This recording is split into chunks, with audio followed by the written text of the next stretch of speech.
Olá, querida irmã, querido amigo, prezados irmãos. Aqui pastor Marcelo Gomes da Rosa, da Primeira Igreja Batista de Caramujo, em Niterói, com mais uma palavra de fé, esperança e amor para você. Hoje sobre o ministério pastoral. 1 Tessalonicenses capítulo 2. Mas como fomos aprovados de Deus, para que o Evangelho nos fosse confiado, assim falamos, não como para agradar aos homens, mas a Deus que prova os nossos corações. E não buscamos a glória dos homens, nem de vós, nem de outros, ainda que podíamos, como apóstolos de Cristo, ser-vos pesados. Porque bem vos lembrais, irmãos, do nosso trabalho e fadiga, pois trabalhando noite e dia para não sermos pesados a nenhum de vós, vos pregamos o Evangelho de Deus, para que vos conduzisseis dignamente para com Deus, que vos chama para o seu reino e para a sua glória. O ministério pastoral. Paulo, no capítulo 2 de 1 Tessalonicenses, fala sobre a sua vida e o seu ministério.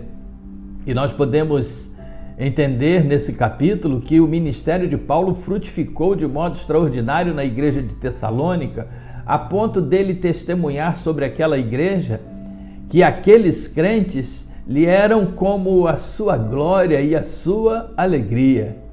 Paulo era um ministro de Cristo. Paulo, missionário, pastor, apóstolo, ele tem muita autoridade para falar sobre o ministério pastoral. E ele nesse texto nos ensina que o ministério pastoral é outorgado por Deus. É Deus quem chama, é Deus quem capacita, é Deus quem dá o poder ao pastor de exercer o pastorado. Mas ele diz mais, que esse ministério outorgado por Deus é para agradar a Deus e não aos homens. O ministério não é para agradar a igreja, não é para agradar as ovelhas, não é para agradar o governo, não é para agradar as pessoas na sociedade. O ministério precisa agradar a Deus e em muitos momentos agrada-se a Deus, desagradando-se ao povo. Mas ainda assim, o ministério pastoral é um ministério glorioso. O ministério pastoral, segundo Paulo, é para a glória de Deus.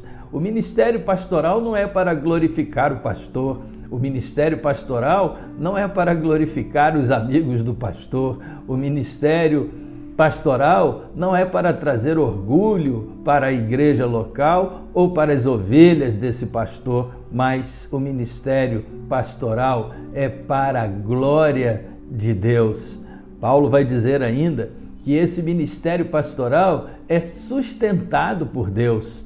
Paulo dá o seu exemplo, dizendo que fez tudo para não ser pesado à igreja de Tessalônica. Paulo é conhecido como o pastor fazedor de tendas. Ele tinha o seu empreendimento, ele tinha o seu emprego, ele tinha o seu trabalho, da onde tirava o seu sustento e ainda assim exercia o seu ministério missionário, o seu ministério apostólico, o seu ministério pastoral de maneira a agradar a Deus. Deus é quem sustenta o pastor e Deus muitas vezes usa a própria igreja para prover o sustento do pastor, mas nem sempre é assim. Muitos pastores buscam o seu sustento no trabalho secular e ainda assim fazem ministério para a glória de Deus. Mas o que todo pastor sonha mesmo no seu ministério é que o seu ministério seja abençoador para a igreja de Cristo. É isso que Paulo diz no versículo 12,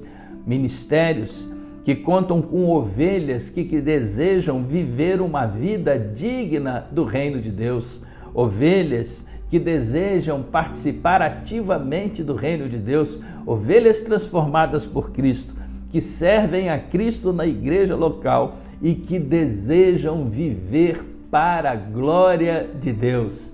Então é isso, são ministérios levantados por Deus para a glória de Deus que visam conduzir as ovelhas, os crentes, ao reino e que vivam na glória e para a glória de Deus. Graça e paz da parte do Senhor Jesus.